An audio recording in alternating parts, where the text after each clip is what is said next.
Okay, I'd like to read an excerpt from the book here in regard to proportionality as well and how it applies to police, actually.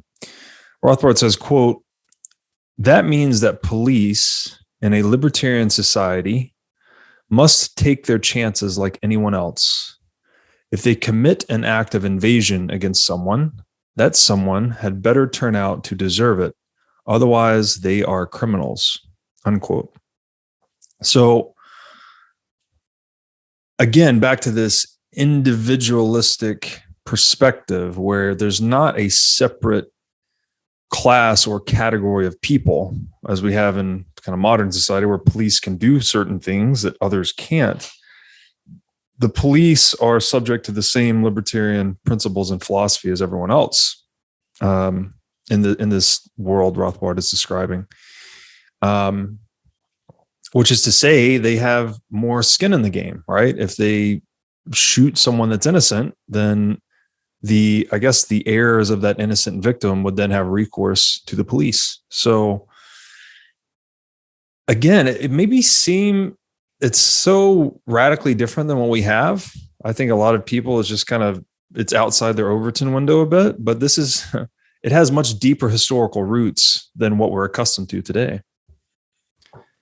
Yeah, but again, it seems to be the obvious and reasonable conclusion, right? Yes. Like if there's this crazy guy running around in a uniform and just butchering people because he thinks they're somehow criminal, well, obviously that person is not in his right, and he's aggressing against other sovereign individuals. Mm-hmm. So that ought to be punished. Obviously, it doesn't matter if you wear a uniform or not. And as you say, it really changes the incentive of and the scheme of skin in the game structure. If you know that whenever you make a mistake, that you're personally responsible for it, and that the graver the mistake is, the more painful will be your responsible punishment. That keeps you in check. That ensures that you think twice about being too reckless and verging into a door when you're not 100% sure that there is an actually convicted criminal behind there. Right. Yes, it strikes me that this is largely centered on balancing the incentives and disincentives the individual faces for their own behavior. So it's an inducement to act properly, right? You can't take, I guess you can't transgress against the property of others and then hide behind some bureaucratic wall or some legal system, right? This really forces the individual front and center stage, right? To take full responsibility for their actions, which is a necessary aspect of a sovereign individual, right? The classic saying, with great power comes great responsibility. If you have the power to act freely in this libertarian world, you also, as a component of that, you have to take responsibility for your actions. Where it seems like so I guess where libertarian philosophy is asserting that the individual identity takes precedent, the world we're in is a little bit more obscure towards the group identity a bit, where we have individual actions able to hide behind these different bureaucratic veils. Yes, that's true. And here with the police crime, it's just the same, right? It's not that police crime goes completely unpunished. Even in today's world, if police are obvious criminals, then there will be some process to punish them. But again, it does not go to the victims, right? Right. There is somehow wealth redistribution within the state, right? But not from state to individual. Yeah, and it seems like there is maybe this is just a perception thing, but it does seem like there's an additional burden of proof or protection in favor of the police officer, right? We've seen a lot of police brutality in the US, but it seems like the proportionality seems to be a little bit more favorable to the police officer than it does the victimless marijuana user, let's say. Well, I think that a policeman can, even without having any proof whatsoever, burgle into a house and knock down the door and Right. knock down the person. If in hindsight, it turns out that that person was actually the criminal, right? I don't think that you need to have concrete proof before taking the action of punishment. It's just that when you take an action to punish someone who does not deserve it, then you're no hero, you're just the aggressor, and you deserve the next round of punishment, so to say. So that means that because of these dire consequences of acting wrongly, people will be more cautious. But that's a general tendency of an outcome, but it doesn't have to be the case all the time. Right? You can, without any proof, bust down the door of a criminal if after the fact it really turns out that it's a criminal. But the invader, I guess the policeman in this case, is taking the risk, right? He's saying, I think this guy is a criminal, but if he's wrong and he invades a non-criminal's property, then he bears the consequences of that wrongness. Exactly. And that also, to make things even more complicated for the policeman, comes to the proportionality aspect, right? That if there's a bubblegum thief and you burn down his house in order to convict him, that's probably a bit too much. Right. So even though you had the right guy, your actions to get to the guy were way too harsh and aggressing against the property of this human being. Right. Yeah, it's this, the libertarian philosophy. I mean, the big theme I'm picking up is just the attempt to establish symmetry, right? Which we're talking about proportionality here, but it's symmetry not only of proportion of crime, right? If you stole gum, then you owe 2 pieces of gum back. You don't deserve to be murdered per se.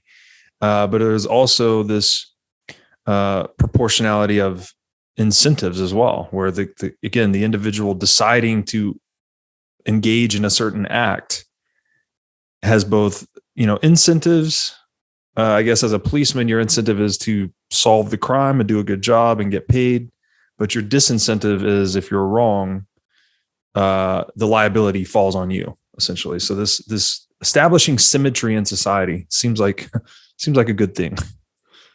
Yeah, and it's funny because again, this is not a man-made construction, so to say, or it's not just a decree by one man, but this is what you can reasonably conclude for yourself. Right. And it just somehow happens that the reasonable path turns out to be the prosperous path and the one that allocates scarce resources in the least violent and harsh way, with a vast great prosperity in the outcome.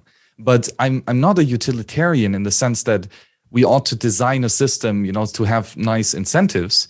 I'm more of the praxeologist that if we have the right starting points and if our reasoning is correct, then that will lead to a prosperous outcome. Yes. Yeah, it's an excellent point. I mean, to recall that, as you said, Rothbard's crowning achievement was to construct this system of ethics built on property rights. And this whole thing rests on the edifice of an a priori knowledge system, right? Like man must act, man has reason. There are these objective qualities of human existence that he's building this whole thing upon. And that's a deep point. And I think I was reading a little bit about Plato yesterday, and he, not to get too far off track, but he had this, thought that there was the realm of forms, or where the good comes from. And it's not something you can derive empirically, right? This is a metaphysical theory Plato had, where there are principles that are beyond observation. You can't empirically observe them necessarily. You can only reach them through a priori deductionist reasoning, right? This is what mathematics is based on. Logic and Austrian economics, or pure economics, as we would say, is also based on this knowledge structure. So it's much sturdier at its foundation, whereas something that's empirically proven, quote unquote, it's never actually proven, right? It's just not disproven effectively, is always subject to being disproven. You can never disprove some of these axioms, like man must act. That's not, it's a priori, right? You can't shake that foundation. So the fact that this entire system of ethics is built upon that, gives it a much firmer foundation in the world. Yes, and I would argue that it's true. It's factually accurate. It's provable and verifiable. Yes. Given the constraints of human actions. Yes. But I mean, try denying your human action. Right. And try finding a flaw in the reasoning of the masters like Rothbard. I mean, sure, he's not impeccable, but the vast amount of his reasoning is absolutely correct. Yes. No, that's an excellent point too, is that just because it's deduced, it can also be reinforced by empiricism, right? We know through observation, yes, through human history, these things work better. Excellent point there. So let's shift gears.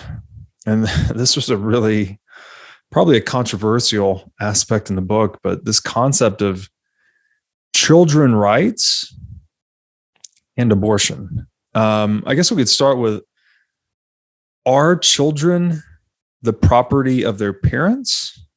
And if so, where do you draw the lines? Like at some point, clearly children become adults, so they would become self-owned. How is this process viewed through the libertarian lens? This is really another fascinating case study, and you get quite shocking conclusions when you apply the same rigorous logic. But again, regardless if you think the conclusions are shocking or drastic, if the reasoning is correct, the conclusions must be correct too. And I think Rothbard is spot on here in this sense of child rights as well. So the question is, let's maybe first tackle the prenatal phase, right? So when the baby is still in the belly of the mother. The question is here, for one, is the fetus itself a human being? And I would argue, no, he is not. Because a human being is defined as a person who owns itself and who acts, right? Who uses his mind to allocate scarce resources. And a baby has not really demonstrated to do that, especially when in the belly of her mother. Right? He's clearly not capable so this means that the fetus has a potential to become a human being, to stand on his own 2 feet and to produce, and to act. But he's not yet, right? So this is somewhat of a special case because the thing is clearly not a human. So humans' ethic don't apply this in the same way. Mm-hmm. But there is some point where a child obviously turns into a human, and therefore then becomes applied under this ethic. Mm-hmm. Yeah. So I think it's important here to reiterate the difference between morality and legality.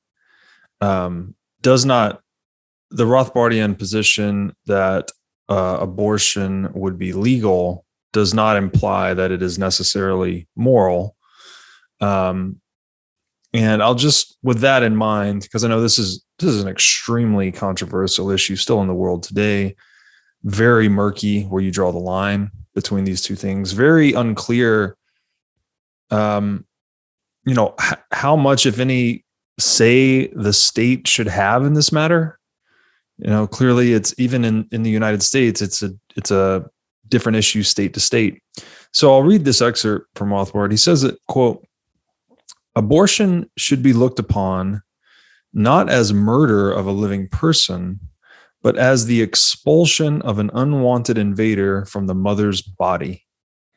Any laws restricting or prohibiting abortion are therefore invasions of the rights of mothers." So I think, again, coming to this lens of property where the mother owns her own body, she's essentially giving some of her property to nurture and grow the fetus, but by virtue of that, the fetus is her property, so she can do with it as she will. I guess until, is it the point of birth, or what changes as the child is born and starts to age? Yeah, it's difficult to kind of define a fetus as a human being, but where it's not difficult at all is to define the mother as a human being. And she is obviously rational, and she acts, right, and she has self-ownership over her body. So obviously she can do with her body what she wants, and now there magically, and really magically, this new potential human being grows inside of her own property, inside of her borders of her own body. And that, I think the best analogy to have for this is a guest. This is this outside entity kind of growing and emerging in the body of the mother, and obviously with parasitic behavior. Right, the child cannot survive without the mother. He's clearly not a productive, self-sufficient, productive being yet. Right, and that means that, as with any guest, as long as the host of the property, the actual owner of the property, consents to the guest being there, great. The mother can carry out the child as long as she wants to. But as soon as, for whatever reason whatsoever, the mother no longer wants to provide her energy to nourish that parasite of a child, it's a drastic language, but it's true, then she very much has the right to expel that perpetrator from her own body. And this does not even change after birth, because despite there is no longer this biological link and a direct parasitical relationship, right? So that the baby literally sucks, through the navel canal, the nutrition. But still, as a young baby, a toddler, is very much not self-sufficient and not yet fully developed. He does not yet have a developed reason. He does not yet speak for himself. He does not yet sign contracts or engage in long-term critical resource allocation. He is not yet a human as we define in first starting points, right? He does not yet act. So this makes it again and this is then similar to the pregnancy phase, right? A woman, as long as she consents to the child being in her own house and eating the food that she provides, that's great. But if the mother does not want to continue to support her child, then the child simply has no right to the property in the food and the shelter of the parents. It again merely survives by the incredible mercy and love of the parents that sacrifice so much willingly and voluntarily, But if they don't want to provide that sacrifice, the child has no right to it. Yeah, it does get so murky and controversial here, especially with terms like parasite. And we often, I think the libertarian school also uses the term parasite to describe the state. So it's like, that's kind of a weird confluence of terms there. And this idea that, without a developed reason and an ability to act purposefully makes a baby not human seems a bit harsh as well, because then you could make the argument that, well, after a baby's born, they don't act purposefully for, I don't know, a number of years. I don't know where do you actually draw that line? There seems to be this gradient of transition from being an infant into a self-aware child, right? And even then, you've got 18-ish years as they develop further into a fully autonomous human. So, yeah, but you see here again, right? This arbitrary age number is ludicrous. It doesn't make sense, right? Why 18? Why is it 16 in some other places?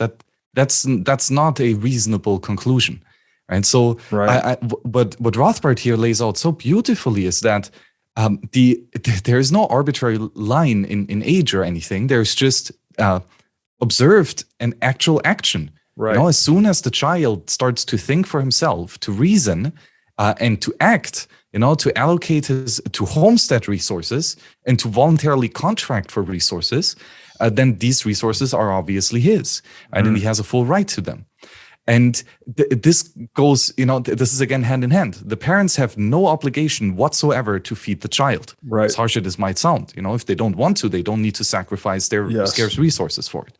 But in the same type of reasoning, the child has no obligation whatsoever to stay with the parents. Yes. The child has very much the right to walk away.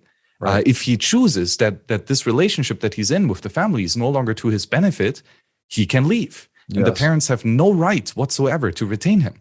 Right? So if the child could kind of force his parents to give him food, well, that's just slavery. Literally, the child would own his parents and the resources of the parents, and the child would make the decisions of that resource allocation. Right?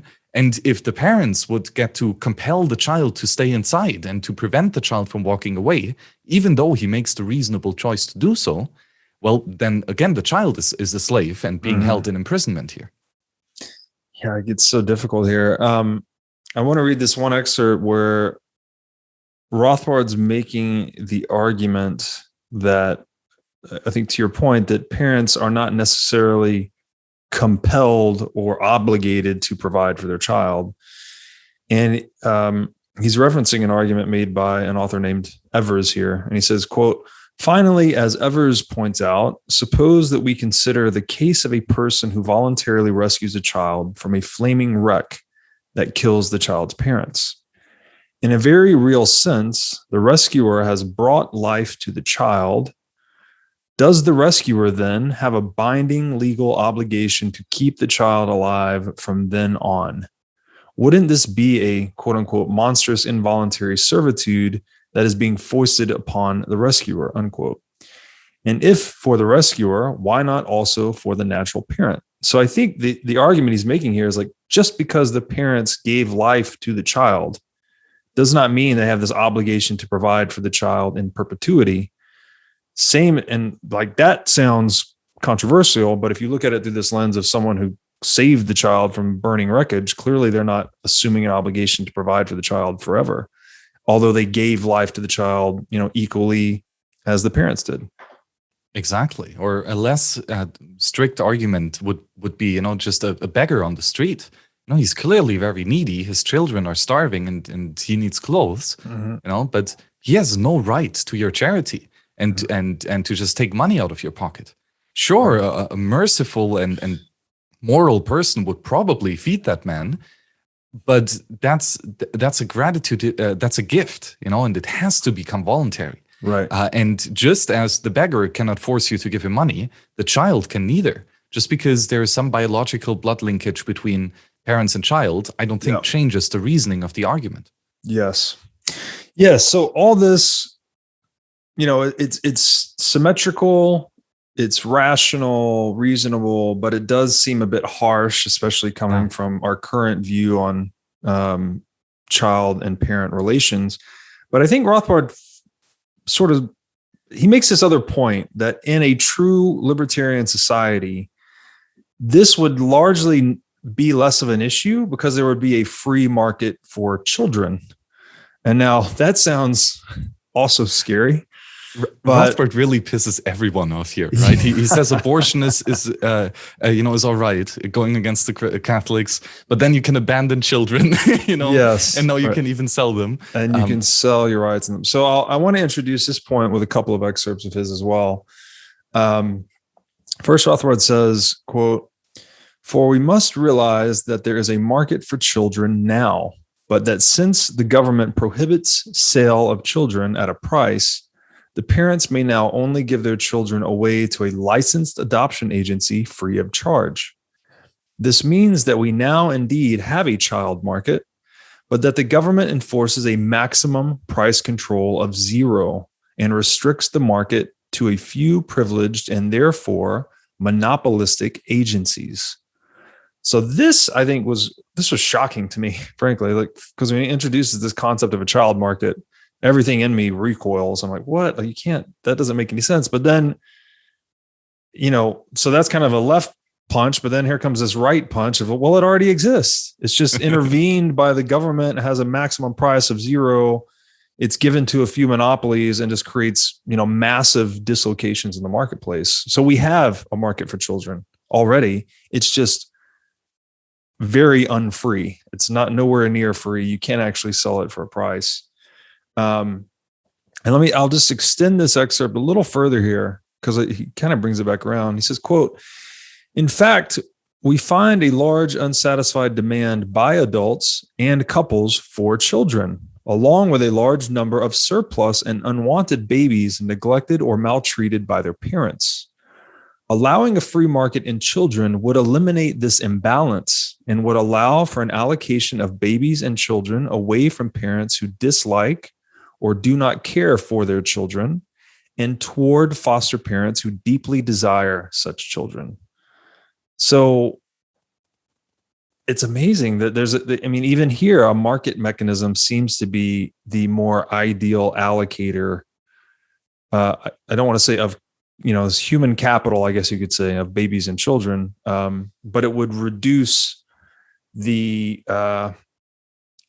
incentives for parents to abort or maltreat their children, because there's a price associated with them, right? You can go and sell the child in the marketplace. And then on the other side of the market, there's parents that can't have kids for whatever reason, and they would willingly take them.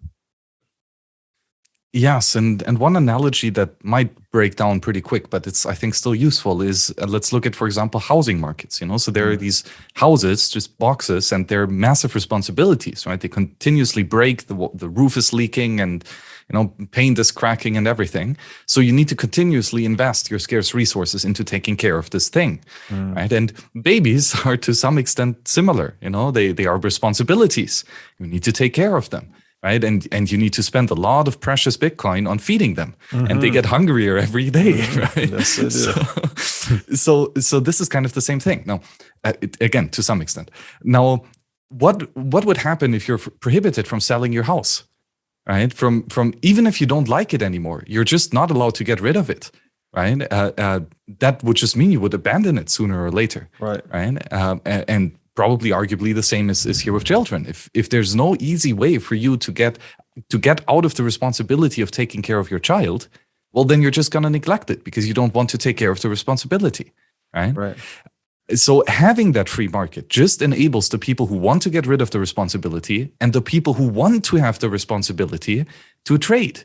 Right? And because of individual subjective marginal values, that means it is a mutually beneficial exchange. The parents who want to get rid of the kid because of whatever reason, and the foster parents who want to get a child and raise it for whatever reason, they can trade, and Yes. When they can exchange a monetary good for this trade of property rights or of responsibilities over who takes care of the child, well, that just means that it's a market clearing price. Nobody's left out of the picture. Everyone who wants to sell gets to sell, and everyone who wants to buy gets to buy.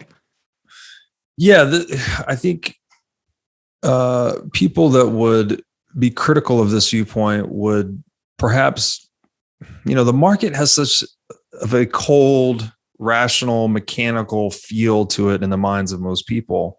But to your point, so it seems difficult then, I guess, it's okay to buy and sell commodities, but the idea of buying and selling people can feel distasteful. But to your point, sorry. Go ahead. Just to hammer down on one point, right? Yes, it does feel distasteful, but keep in mind the earlier point that the child has at any point the right to walk away. That's right. Including from his foster parents. Yes. No, that's a great point. And that the way I look at this now is that the only way, and this is an a priori economic truth as well, the only way to really create value in the world is through voluntary exchange. That's when two parties both believe they will be better off having executed the trade than they were prior to the trade. That's what induces voluntary exchange. What economists call the inequality of exchange, right? Both parties think they're getting more value than they're giving up. So that is the point, I think, right? Like you'd have a more valuable outcome for all parties involved if it was voluntary, and you remove the coercion and compulsion of the state, which is by definition involuntary, right? We're going to take your children and give them to social services and put them in this foster home, right? There's at least partially an involuntary involuntary element to each one of those transactions, and that is destructive to value. Yes, exactly. And it's especially destructive, well, not just to the parents, right, who don't even get compensated for giving away their child. For example, even if they would liked to have had that, they cannot. Yeah. That's one thing. But also, of course, of the child, because the child is very much prohibited from running away from the state. Right. And that is, again, just slavery. So yes, child rights are a very sensitive and difficult topic, but it's not like that we have it perfectly figured out in today's system. There's a massive amount of theft and involuntary imprisonment happening with numerous children. It's a tragedy. It really is. As Roger Ver would say, babies are dying. Yeah. Yeah, it's funny. Like, this makes a lot of sense, but I have a daughter. She's almost 3, and I'm so excited to educate her and read to her about all of these, deeper topics that I was not taught in school. But this is one area where, like, I might skip the Rothbard until she's a little bit older, because I don't want my 7-year-old to be like, do this or I'm running away, Dad. Like, it's such an interesting, it's so interesting because by running away, that is your child expressing their self-sovereignty, right? In the ultimate form. It's like, this exchange doesn't work for me anymore. I'm out. And that's just shocking for a parent. Yeah, and it's simultaneously your ultimate end goal. Right? You don't want to take care of your kids, forever. Right? Yeah, exactly. Yeah, but you also, like, this is super risky and reckless to be an individual and to act, and to be a risk-taking entrepreneur. Like, you're gonna fall on your face more often than you actually, succeed. So yeah, that's dangerous, and it's for sure justified that you will want to keep your little girl close and foster her and prepare her for that craziness of life before she makes that step of leaving your house. Right. So sure, right. Like, in the best case, you're gonna raise her, until she has a decent age, and then support her even, through going, through the first jobs and whatnot. But ultimately, if she wants to run away, well, you cannot stop her. And if you want to have, your house for yourself and get her out, well, it's your house, Right. And then again, in today's system, like, there could be some bureaucrat just coming in and deeming that the quality of life of the child is not sufficient in your upraising, or that, the radical ideas of individual sovereignty that you preach to your child are very dangerous ideas. And that therefore they just take away your child, and that you no longer have the right to take care of her and keep her in her house. Yes. Yeah. Once again, when you remove the market mechanism, right, you introduce, it still has to be resolved somehow. So now you're you're taking away the mechanism of voluntary exchange and introducing the bureaucratic mechanism of involuntary exchange, which necessarily inserts the arbitrariness, the whim, the opinion of the bureaucrat. And it makes it it's a non-standard process at that point too, because then it's all like, who's the bureaucrat? Who do they know? It becomes this power game versus a market that is just very, very cut and dry, right? It's like, if you are a voluntary participant to this transaction, you are expressing that there is value to be created or obtained for you, as is the counterparty to the transaction. And it seems like we really need to accept that about the free market. I think that it's almost a sacred forum where if you want value in the world, that's the only way to create it. And I kind of, I struggle with the language here, but it really comes down to voluntarism versus involuntarism for me. But that seems so foreign and abstract to people. But it makes sense in my mind, at least. Yeah, it really is a good base to build upon. But again, the thing is, if you apply it consistently, you will get really scary outcomes, like this chapter on children rights, right? And that you do have a right to kill the fetus. Like, that's heavy. It really is. So that these edge cases, in my opinion, serve well for testing if this monumental construct that we created still feels right. Like if it's still, even in those crazy edge cases, seems to be a reasonable and good and useful choice.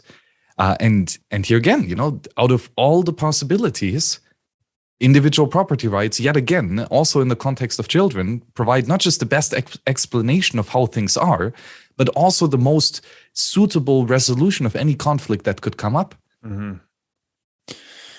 Yeah, it's a lot to chew on, man. And it's, I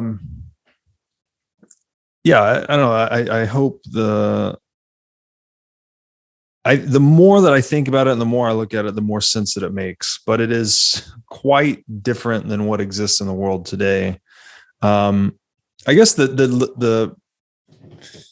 we could at least hope for these. I don't know if this experiment, this libertarian society, has ever been run before. I'm not aware, but you would at least hope that in the historical arc of humans, we could try this in certain jurisdictions, right? And just let people voluntarily move there or move away if they don't like the rules.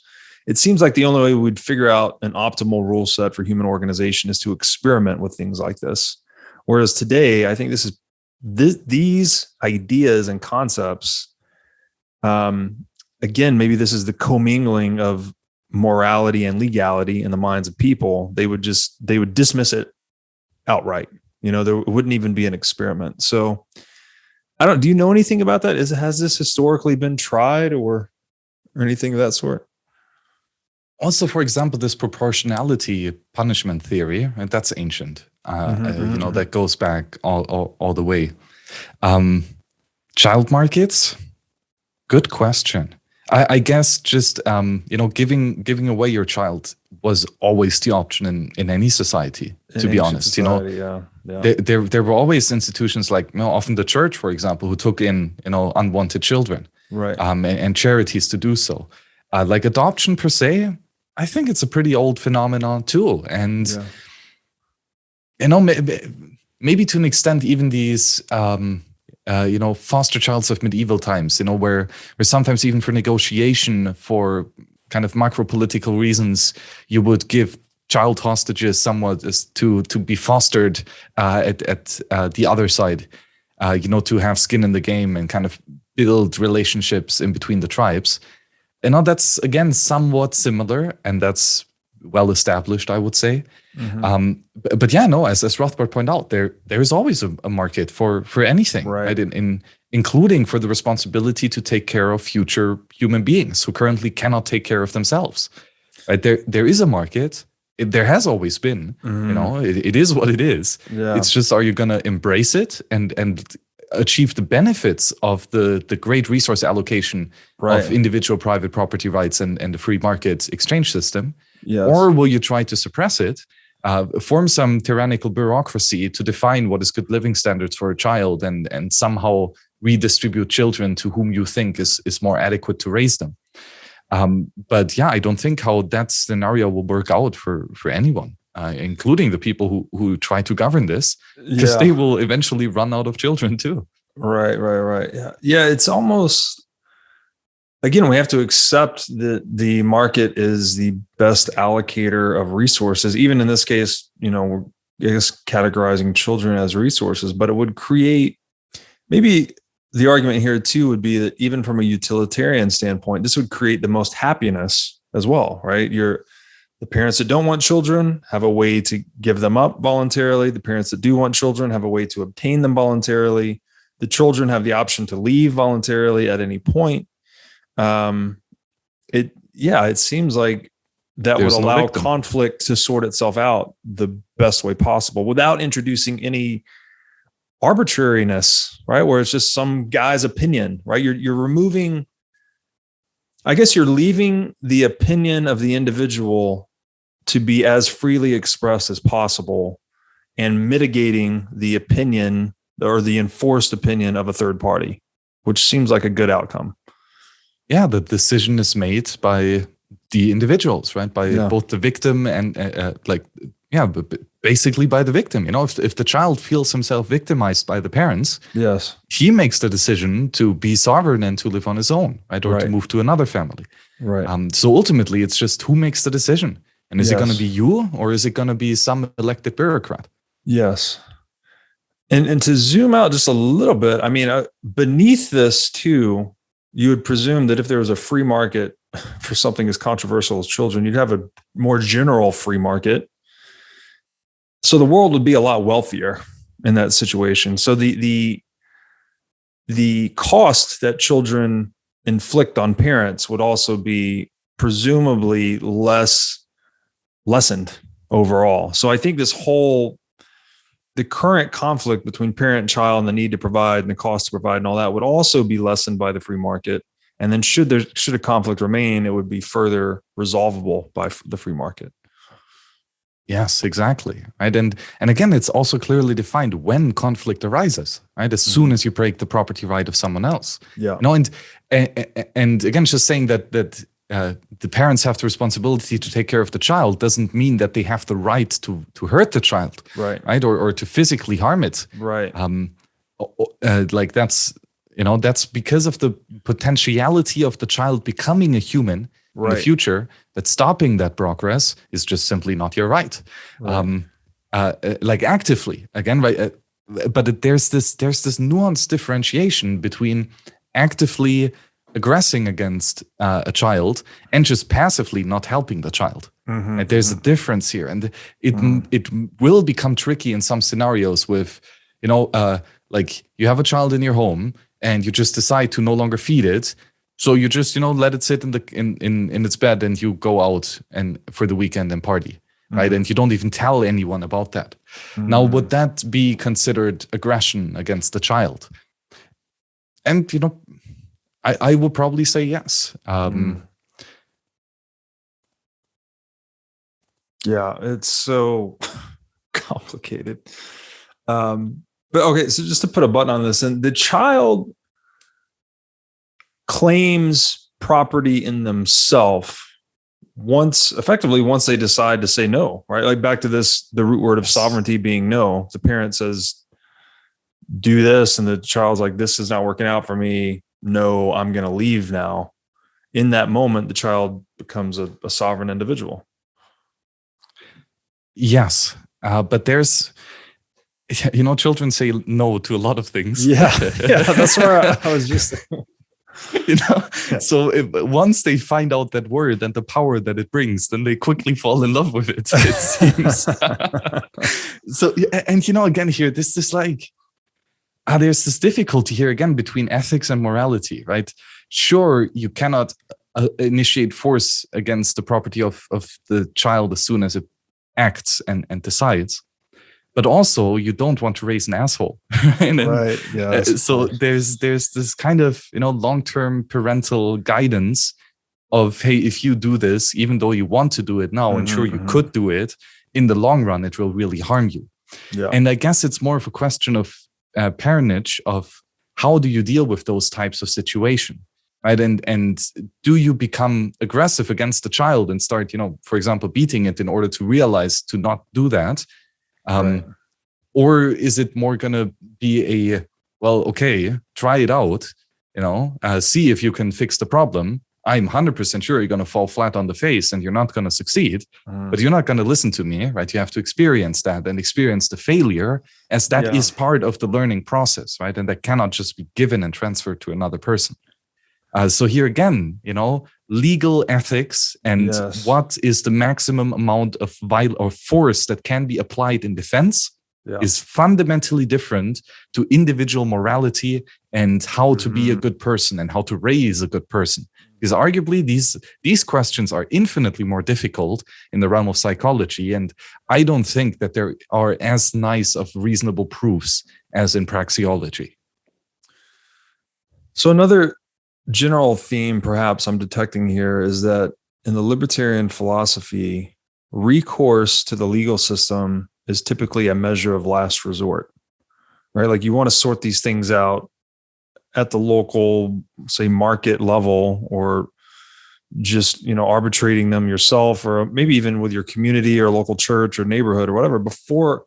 You don't want to involve the law until until property rights have been violated effectively, right? And there's a real dispute and an intractable dispute of some kind. That's when you may need to have recourse to the law, but it really is, if I'm detecting it correctly, kind of a measure of last resort.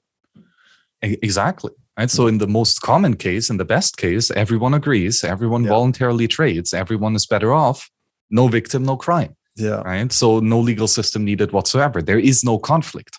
Right. Yeah. Then the next option is that there has been theft. One person was violated in his property rights by another person.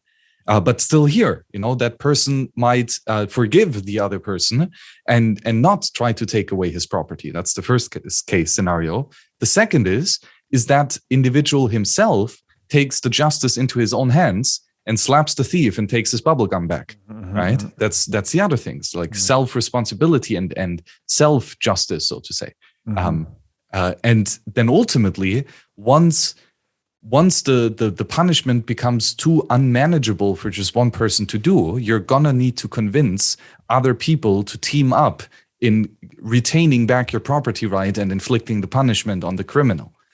And in a free libertarian society, other people can come to your support for whatever reason or not, regardless if you have proofs or not. But of course, if you get the wrong criminal, so to say, and you violate an innocent, then even the people who helped you to get there are criminals and ought to be punished. And therefore, because of that skin in the game, it is likely that on the free market will be investigative services and jury services and police work services that can be purchased voluntarily by anyone to make or to help make a better decision of when it is just to apply the force. Right. So, but yes, that entire legal system construct comes very at the end of the line after there was some aggression where the victim actually wants to punish the criminal and where he cannot even do it alone. Right. And that takes away the vast majority of human action and really leaves the small niche of benevolence that obviously everyone has. Yeah, and would reduce the cost burden of the state too, right? If you just resolve these disputes or conflicts at a more local / market level, there'd be less demand for services that the state currently monopolizes. So that, in theory, I guess would reduce tax burdens and. Well, in the libertarian society, there are zero tax burdens. Yeah. That's it. Yeah, that's a whole nother topic. Okay, so all right, very illuminating discussion there. A lot to think about. A lot of gray area, which is just endlessly fascinating. Let's talk about this was probably controversial as well, the idea of blackmail. So I'll open this with a couple of excerpts from Rothbard on the topic of blackmail. He says, quote, "The right to blackmail is deducible from the general property right in one's person and knowledge, and the right to disseminate or not disseminate that knowledge. How can the right to blackmail be denied?" He goes on to say, what exactly is blackmail? Blackmail is the offer of a trade. It is the offer to trade something, usually silence, for some other good, usually money. If the price required by the blackmailer for his silence is worth less than the secret holder will pay off and accept the lesser of the two evils. He will gain the difference to him between the value of the secret and the price of the blackmailer. So, there are times when perhaps an individual doesn't want certain information about them or about some of their property or their other economic interest shared. And I think Rothbard's arguing here that that's a perfectly valid free market transaction. Someone approaches you and says, "Hey, I know this harmful secret about you or your property. If you don't pay me X, I'm going to share it in a way that could be harmful to you." I mean, it's not a victim technically. It's just the person being blackmailed can agree to that, and that's it, right? No one's harmed. It's a victimless crime, I guess you might say. Yes, to an extent. And again, if you analyze it from individual private property, from your starting point, it does make sense, right? So you can only own scarce resources because that's where potential conflict arises, right? And your scarce resource is your body. And so you control that and you can move it. One way that you can move it is to speak, to make weird sounds that are somehow recognizable patterns. And the patterns that you formulate here are not scarce, right? I can speak the same words as Robert has, and we are not diminished, right? So there's a difference. There's no exclusivity or rivalry with words. So knowledge is non-scarce, we would say. Exactly. Yeah. Exactly. It's just patterns, and the use of one pattern doesn't diminish that another person cannot think of the pattern. So property rights obviously do not apply here, right? Because it's not necessary for resource allocation. Property rights are a tool, and now that means if I would somehow find out that something bad happened with Robert, like I know that he cheated on his wife, common example, then I know that information. It's not my information. It's also not Robert's information, and he cannot prevent me from using that information to think and to speak, right? And that is interestingly, for even if it's not even true, right? Let's say Robert is an upstanding guy and would never cheat on his beloved, but I say he will, or he did, right? That's still my right to do. I can speak on my own land and property. I can say whatever I want, frankly. Yeah. True or untrue. You can say whatever you want. Right. And now you might convince me to not say certain things. And there are numerous ways that you can convince me. Just by us being good friends and you telling me, hey, please keep that to yourself. Just because I like you and respect you, that will probably, like, the value of our future relationship will be more valuable than spreading the secret in many cases, right? And then it's obvious that I will not do it, And even if I would spill the secret, I didn't steal anything from you, but of course I'm an asshole, So difference between ethics and morals again. And then that just means that if you want to give me some extra incentivation to not divulge the secret on top of our friendship, or even if we're not friends at all, but complete strangers, then if you value my silence, me restricting my unlimited use of my body, in exchange, if you value that more for whatever reason than the money, and I value the money more than proliferating these words and using my inalienable right to silence, then sure, we can trade. Both of us are better off. There is no victim. Right. So let's take it a step further. Assuming that transaction is mutually agreed upon and executed, where someone pays for someone else's silence, and then that individual goes on to tell the secret anyways, what happens then? Yes, this would be, again, a theft.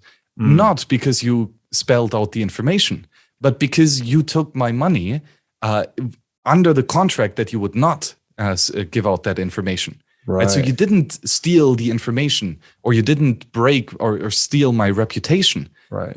But you stole my money. And that was the property. crime. Yeah. Exactly. Yeah. So, right. Yeah. See, it is sort of akin to the promise versus property transfer earlier, because it's not the information, right? The promise would just be information, an intention, an expectation, whatever, but it's only when property is transferred that there is recourse of some kind, right? That's which is just so powerful. I think it's just so, it cuts through so much of this complexity. It's just like, just follow the money, right? Or follow the property.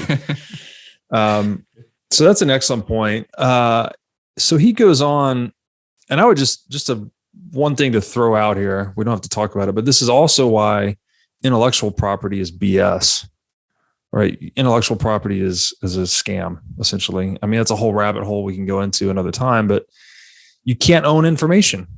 right? To your point, it's a pattern. Yes. But here is, again, some nuance in the argument. And Stefan Kinsella's book Against Intellectual Property is great on this. And he is very much in line with Rothbard's thinking that patents, for example, are very much illegal. But that for copyrights, for example, are not, right? Because the difference is with a copyright, I give you away the material, I give you a scarce good, but specifically, or I give you some good or even information about the good, but under the specific condition that you cannot proliferate it to others. And then you give me the money, right? So there was an exchange, and if you would now do proliferate the information to others, then you got the good and did not pay the adequate amount. The contract was broken and property was indeed violated here. But again, it always has to be with the money transfer or with a property right transfer. There cannot be theft if there was no property right transfer. Period. Yes. Yeah. Excellent point there. So I'm going to go into another component here of this blackmail, which is really interesting, which is the concept of reputation. And people commonly think that, it's commonly said your reputation is your most important asset. Some people describe it as collateral for doing deals. If you've got a good reputation, that people will just want to do business with you in whatever capacity. But Rothbard makes the excellent point that you don't own your reputation. It's not yours, right? It's this, I'll read, he says is purely a function of the subjective attitudes and beliefs about him contained in the minds of other people. So this is not, I don't own the minds of other people or what they think about me. So to describe your reputation as property is incorrect, right? It's actually, these are opinions widely held in a marketplace that you as the one the reputation is about, you do not possess those opinions. People form them freely because people are self-owned. So I'll read one excerpt here, which he kind of connects us to libel. Rothbard says, quote, the counter view and the current basis for holding libel and slander, especially for false statements, to be illegal is that every man has a quote unquote property right in his own reputation. That, and he's referring to an earlier example here, that Smith's falsehoods damaged that reputation and that therefore Smith's libels are invasions of Jones's property right in his reputation and should be illegal. Yet again, on closer analysis, this is a fallacious view. So that's interesting. That really flips the idea of reputation on its head. How is libel then viewed through a libertarian lens? Is it a valid crime? No, it's not, because as you perfectly lined out, right? You don't own the minds of others and their perception of you. That's just not yours. It's, you couldn't even enforce it or control it ultimately. So again, the question is just what scarce property are we actually using here? And let's say you walk. One common example is like you walk in a crowded theater and you yell fire. And then the people who bought the tickets are disturbed from the show because they have to evacuate. Now, did you steal that enjoyment of the cinema from them? And was it therefore wrong to do so? And that was a long conundrum in philosophy for a while. But again, it's perfectly described with property rights. It's not just what do you shout, but where do you shout it? Right. Where are you standing right now? Where's the physical place that you stand? Are you in your own house and your own property that you justly acquired?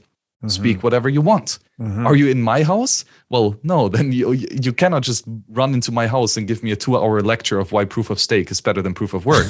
And I'm going to kick you out very quickly. You might get shot. I have every right to do so, right? And it of course also goes for print media, right? So if you own the newsletter and you bought the paper and the ink and the labor to print and to distribute, you can write whatever you want. If you run a server on a computer in the internet and you put data on there, you can put whatever you want on your own hardware.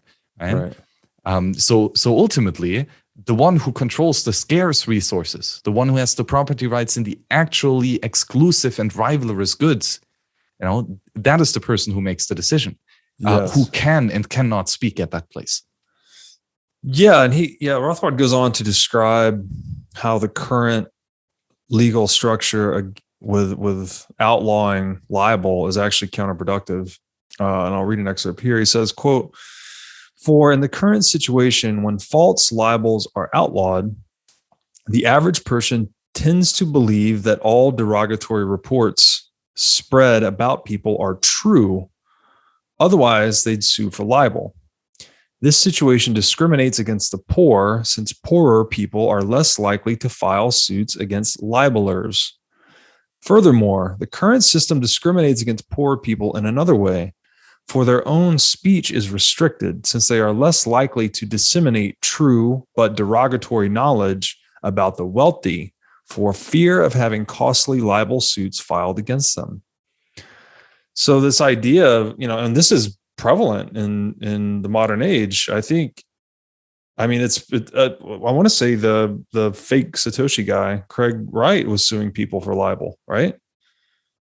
Exactly. And who is to, prove or disprove it? This is super murky. What is the reputation? What is your honor? What is the actual loss of scarce resources that you occurred because someone spoke falsehoods about you? It's super difficult to quantify, right? And that's just, I think that's just more of a, it's not really it's not really the symptom, but it's more like that because it is unreasonable on the first principles of individuality. Mm-hmm. Therefore, it is just unenforceable and nonsensical. Like, this concept doesn't make sense in the reality that we live in. It might make sense in a world where humans no longer act and there's no difference between scarce and non-scarce resources. Right. Then sure, maybe your idea makes sense, but that's just not the world that we live in. And then the people hearing, these people attacking someone's reputation or engaging in what would typically be considered libel, if you could not sue for libel, people would naturally be more skeptical, right, about what they hear. Because you would hear this thing, and to Rothbard's point, if suing for libel is legal, then they're just going to assume it's true, because otherwise the person would have sued for libel, and that's unfavorable to the poor who can't do that. Also incentivizes the poor to be less outspoken about the rich because they could be sued for libel. Whereas if it were not legal, then this again puts the emphasis back on the individual. It's like, you now have to think critically, check your sources. Like, what is the old saying? And believe half what you see and nothing what you hear. Right? This would kind of restore that old principle. Yeah, very much. Right. And it also assumes that we can definitively say truths with certainty about these things like human motivation and whether something was meant as intentionally harmful in a libelous context. That's humans are just too complex to have a verifiable and objective proof for that. That's again the beauty of praxeology, is that we kind of dumb things down in a sense. This is a very, very, very limited context that praxeological reasoning can be said to be true and accurate and verifiable, right? Mm-hmm. But it's very, very limited context, and it has nothing to do with motivation, right? It's all about observatory action. Yeah. If we talk about motivation, that's psychology, and that's just so complicated that I don't think anyone has developed any sort of rigorous proof system out there. Yeah. So again, we're just back to the lens of property. And then if you engage in libel, no one's property has been transgressed, because the person that was quote unquote libeled against, they do not own their reputation. It's not property. So it's a victimless crime. So again, it just resolves the murkiness, right? There's this, it's very complex, and who said, he said, she said, etc. But when you just cut through to the property, it seems to kind of clear the air. Hey, everybody. As you've no doubt learned by watching this show, Bitcoin is the single most important asset you can own in the 21st century. And one of the most important companies in Bitcoin today is NYDIG. NYDIG's mission is to get Bitcoin into the hands of as many people as possible. One of the ways they are accomplishing this mission is by empowering banks and financial technology companies to offer their own Bitcoin products and services. As a true game changer in the industry, NYDIG is safely unlocking the power of Bitcoin for forward-thinking individuals and institutions alike. Led by Robbie Gutman, Yin Zhao, and Ross Stevens, NYDIG has absolutely exploded onto the Bitcoin scene recently and has quickly become a leader in this space. So, whether you are a professional investor looking for asset management services or a company looking to white label your own Bitcoin product or service, consider NYDIG your single source solution for everything Bitcoin. Let's branch into another interesting, possibly controversial topic, the topic of bribery. This is, I think, the standard view on bribery is that it's a really bad thing. It's an act of corruption. It's bad. I guess it's criminal, right? We think bribery is criminal. But I'd like to introduce Rothbard's views once again by reading an excerpt. So he says, quote, "In the case of bribes, therefore, there is nothing illegitimate about the briber, but there is much that is illegitimate about the bribee, the taker of the bribe. Legally, there should be a property right to pay a bribe, but not to take one. It is only the taker of a bribe who should be prosecuted." So I think, as I understand it, the point here is that the person paying the bribe is just freely transferring their property, but the person taking a bribe is actually violating, presumably they're doing it in exchange for something, and that something is usually not their property, right? Like if you're paying me a bribe to, I think he gave the example of the disc jockey, right? Where if the disc jockey takes a bribe from another record label to play a record, this is maybe kind of an antiquated example because we don't have this so much, but to play a record more frequently than he otherwise would, that he's actually transgressing against the property of the radio owner who contracted him to play the music that the public most wanted, or that he, using his judgment, would most satisfy the taste of the public.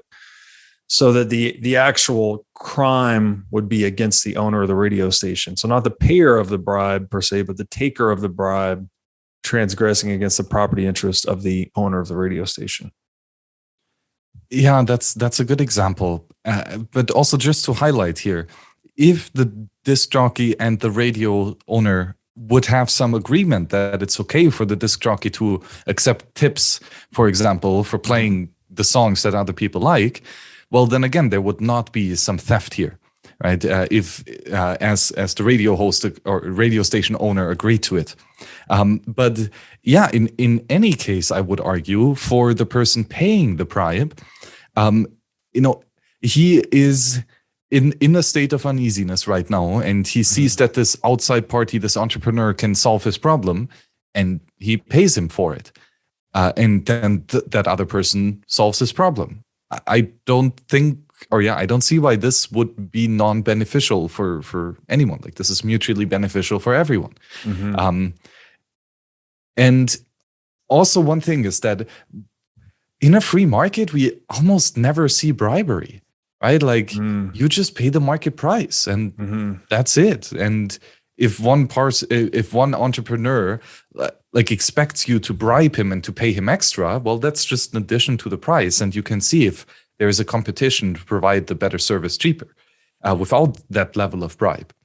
Where we do, however, see a lot of bribery going on is, of course, in the government, right? Because, well, here we are already coercing people to fund them, and there's already this convoluted decision-making process theater that is so vaguely defined and so opaque and not verifiable that it's just ripe for being used for for bribes and for shifting that opaque decision-making mechanism in your favor. Right? So there's massive amounts of lobbying of the government. But I think that this is somewhat of there's one thing is to lobby and to pay so that certain unjust laws get defined and enforced by the state. Right. That's one thing. And that's evil, obviously. That's like paying someone to steal from others. And then the other side here is to bribe, for example, a low-level bureaucrat to, get a stamp on your paperwork that was not according to the rule set, for example.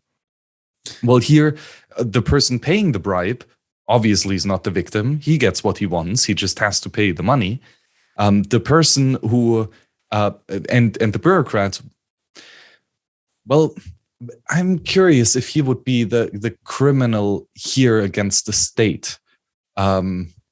And that kind of depends if the state actually acquired a just property right in the power to issue that stamp and to be in the way. And since kind of against the state, taxpayer, right? At least because the state's funded by the property of the taxpayer.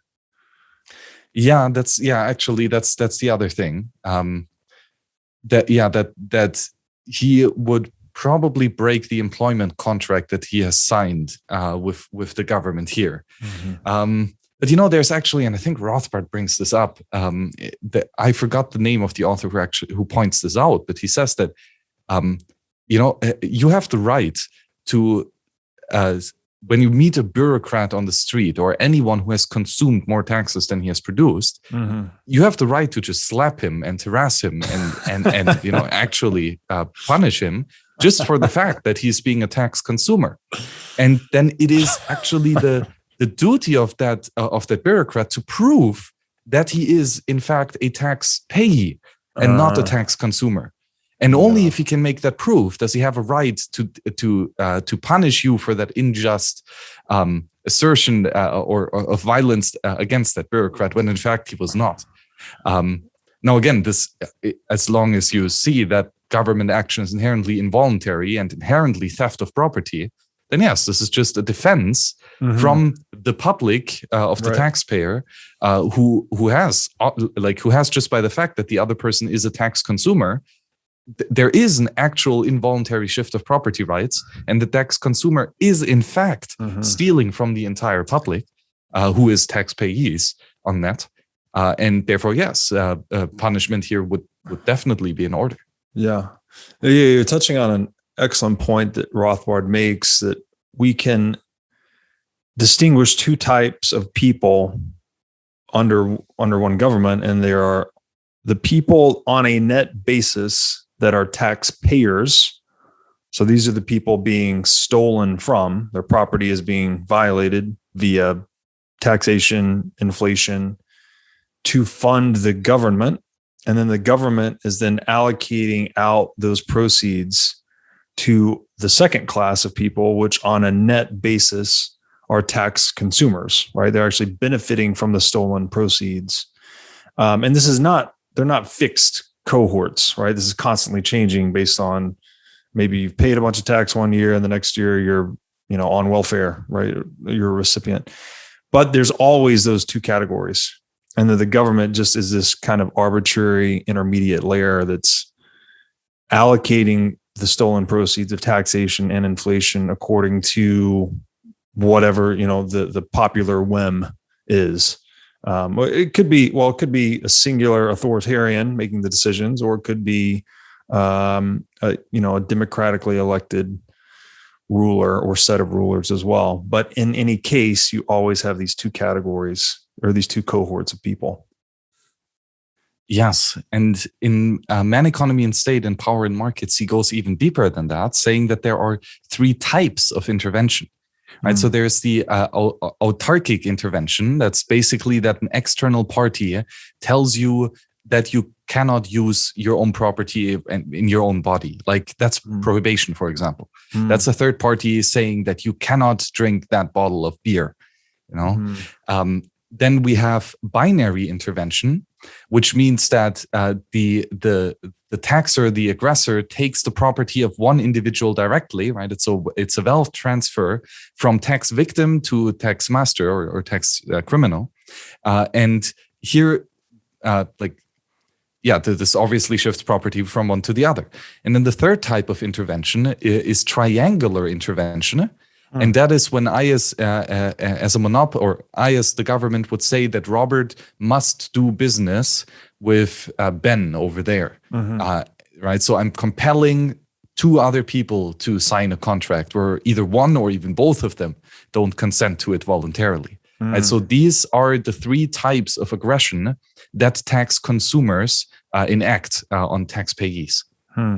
Interesting.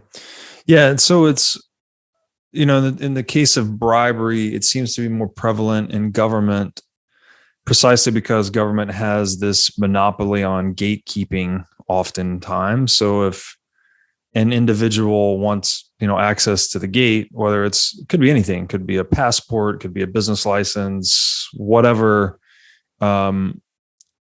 exclusive service the government's arrogated itself, that people will have a tendency to want to bribe to get access to this gate, right? They'll just it's a monopolist, right? So they're paying for access to this monopolistic service. And this actually induces dishonesty, right? Whereas in a free market, from the perspective of the bribe payer, he's effectively just lowering his selling price, right? He's saying, I'm going to sell this to you for $100, but I also have to pay a bribe of $5 to get the guy to buy the thing. So I'm effectively selling it for $95. The only difference is that, I'm receiving 100 from the company and paying 5 to the purchasing agent, for instance. But in the difference here is that in the market, there's the competition, right? That would actually induce honesty. So he's effectively lowered his selling price, which he could then, if $5 is just going to the purchasing agent, then he could still have the same margin selling to a company at $95. So there's the point here is that the customer optionality or competition keeps service providers honest.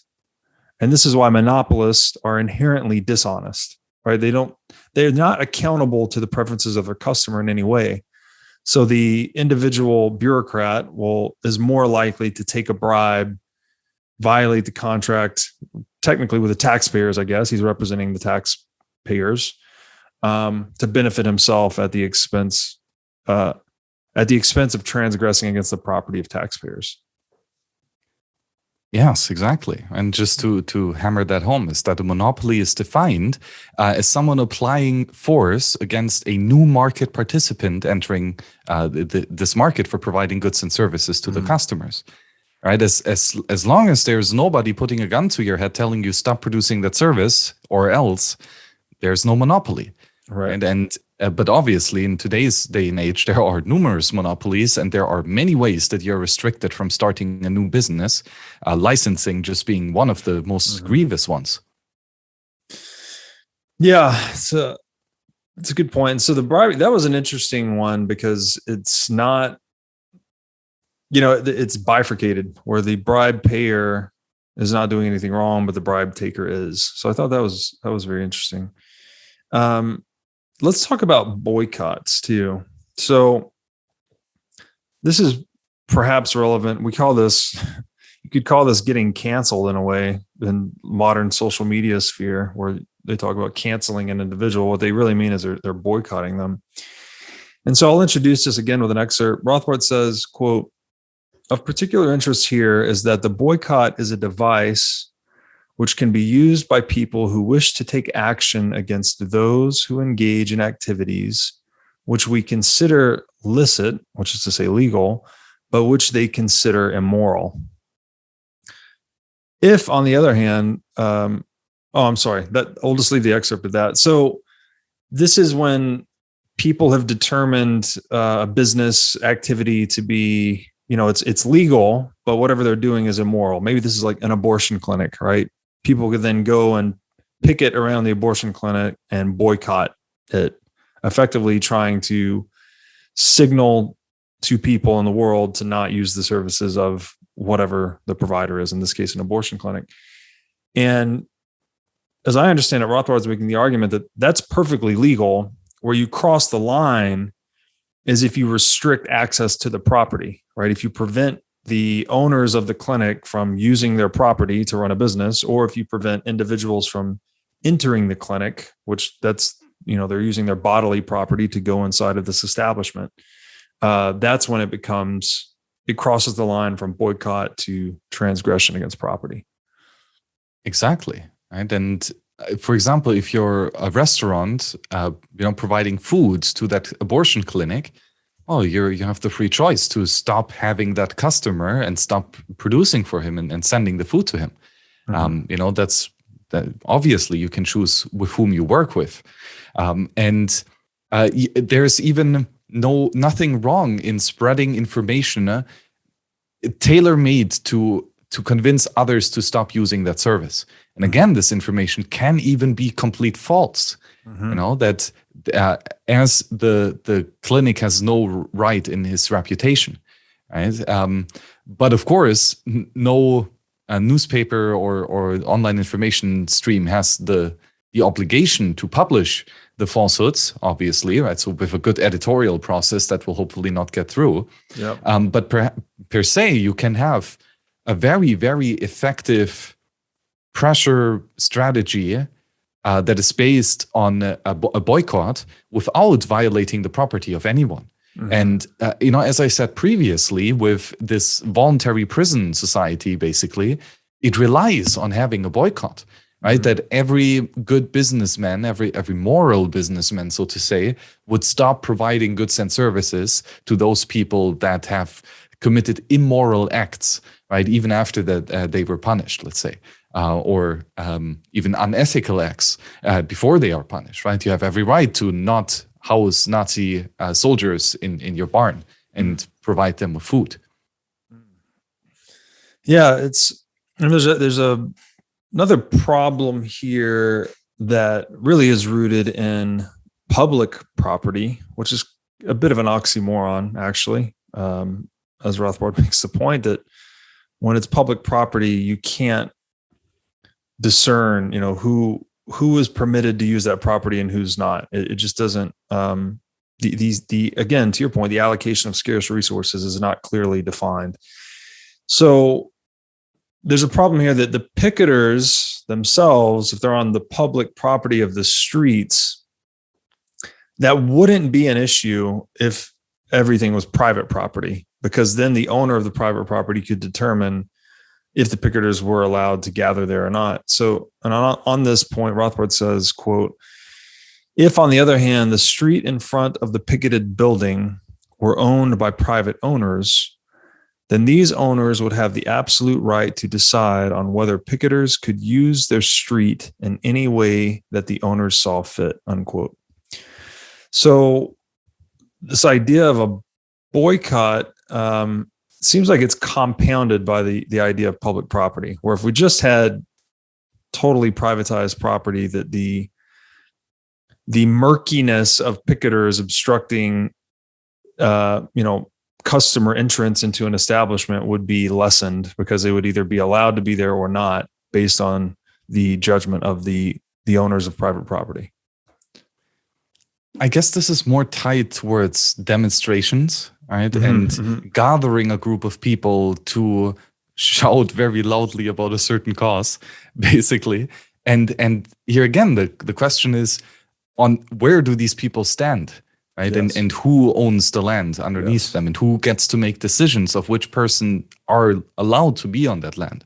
Mm-hmm. And if the owner of the land says, sure, gather and cry your hearts out to end the Fed and kill Wall Street, right? Well, the question is so as long as the owner of the land agrees, everything is fine. There's, again, no victim per se. Yeah. No victim in the reputation, because there's no ownership in reputation. No victim in the land, because there's no trespassing as it was voluntarily agreed upon. Mm-hmm. No victim, no crime. But yes, the problem comes when all of a sudden you give control and the decision-making power of land to a random group of people that are constantly changing and have very opaque mechanisms compared to the very obvious homesteading and contractual arrangement of private property rights. Then that becomes very difficult, or it becomes very easy for people to misuse that, right? And for example, the owner of the store or the abortion clinic that is under boycott, for them to take illegal actions to remove all of the people from in front of his building, all of the demonstrators, for example, because that big abortion clinic has the lobby power, to convince the bureaucrats to send in the police. But yes, the problem would not really be there, if there is just the neighbor of the abortion clinic organizes that protest on his own land. Well, the abortion clinic has no right whatsoever to interfere with what's going on his land. Yeah, so it makes sense. Let me ask, this is probably, a lot of people, when we talk about the libertarians talking about the government being pointless, the most common cliche response is, well, what about our roads? What about the highways? Who could possibly build the roads except the government? Only the government can do that. How would that be sorted out in a free market? Say the owner of the establishment would, in theory, own a portion of the roads adjacent to his property, or how does that work in practice? I don't think there's an inherent necessity that every owner of a house owns the street right next to it. Right? The beauty of division of labor is that you can give away responsibilities to others so that they take care of it and solve your problems. And especially with road management, where cohesion is important. Right? You don't want to have a changing road surface every 50 meters and move from cobblestone to pebbles to asphalt to ditch, right, all the time. So a road that is more consistent in its design and build and quality and material is probably going to be a more useful road and therefore more valuable road. And on a free market, therefore, that will be favored, considered resource restraints. But it's also not a necessity, right? Again, there could very much be a world where everyone just owns the couple meters of street right around them.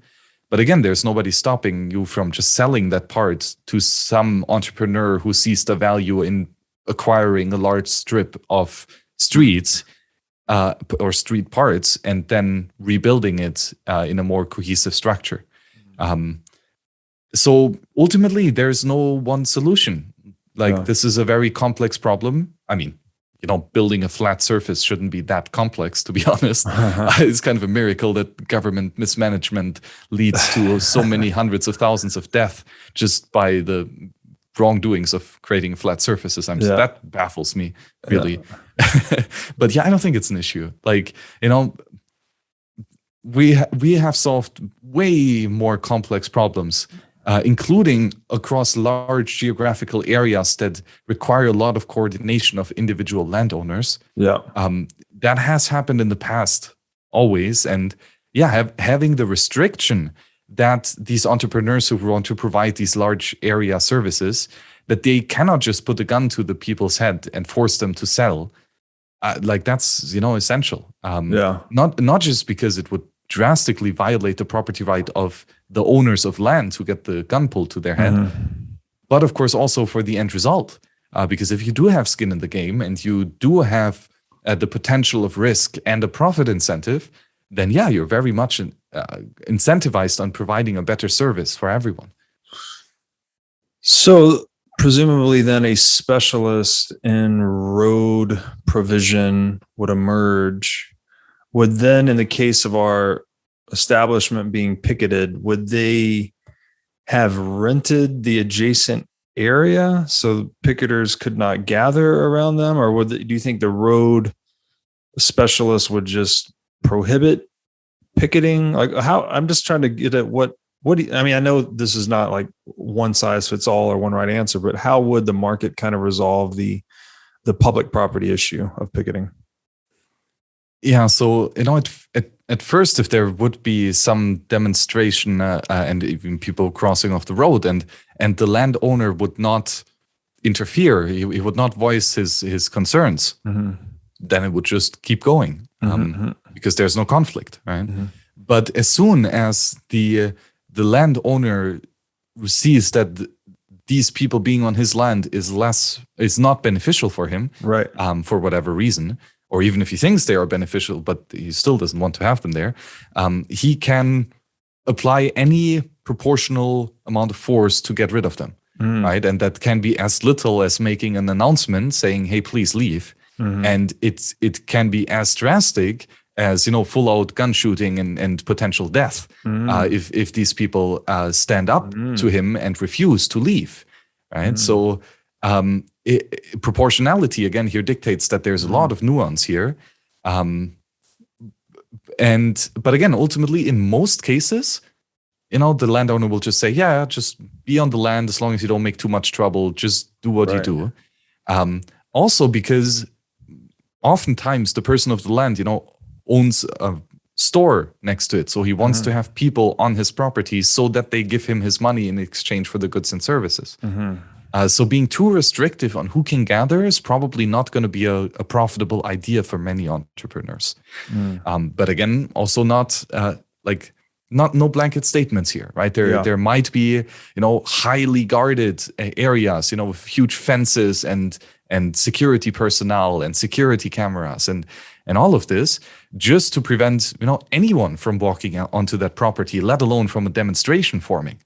But of course, that level of preemptive defense is expensive and costly, and you will need to make a profitable decision here, obviously.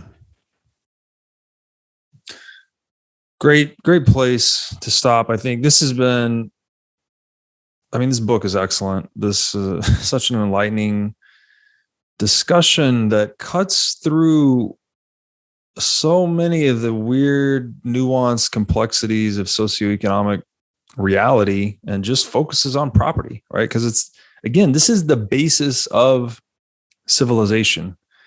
And the way I describe, or I think about and define property in my own mind, is it's just the relationship, right, between essentially you and yourself and your own time, and then how what you infuse your time with. So we are each our own most personal property, and then by extension, we make other elements of nature our property by adding value to them in some way.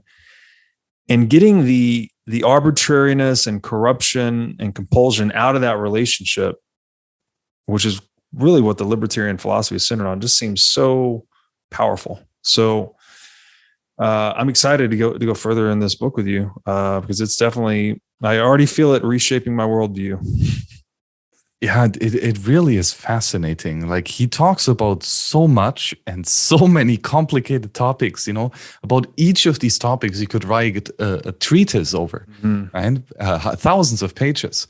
And it could be incredibly convoluted to think about all of this. But, you know, what Rothbard really gives you here is a hint that how about we look at all of these problems from a starting point of human action, and we apply logical reasoning from there, and we see where it takes us. You know, we know that this axiom is reasonable because humans do act, and we know that logic is reasonable because, well, that's what makes us humans. So kind of the conclusion that we make here, you know, are solid. And yes, they might sound scary and counterintuitive, but when you think about it, in those cases, the alternatives are even more scary. Right? I mean, you know, abortion is always going to be a tricky topic no matter how you slice it. And it's just that this very based approach, starting from individual action and building up to property rights and having that as the guiding principle to answer all of these questions, it's just staggering that I did not find an edge case where this isn't the most optimal solution out of the situation. Right. And that's staggering. Because once you get rid of all the other nonsense ideas about those topics and you only stick with property rights, then all of that complexity disappears. And it's really just who took a scarce resource from whom against his will. That's it. That's the only question that you need to ask. Who stole from whom? And whenever nobody stole from anyone, no theft, no violence, nothing to worry about. Whenever there was a victim and whenever someone was forced to do an involuntary act, that's wrong, regardless what the justification was. It turns this incredibly complex topic of human interaction and ethics and just brings it down to a reasonable assumption and verifiable logic. And the end result is truly staggering. And once you see it, you cannot unsee it. Yeah. Well said. I think that's a great place to wrap it up. And I look forward to seeing you again next time. Very much, Robert. Have a good one.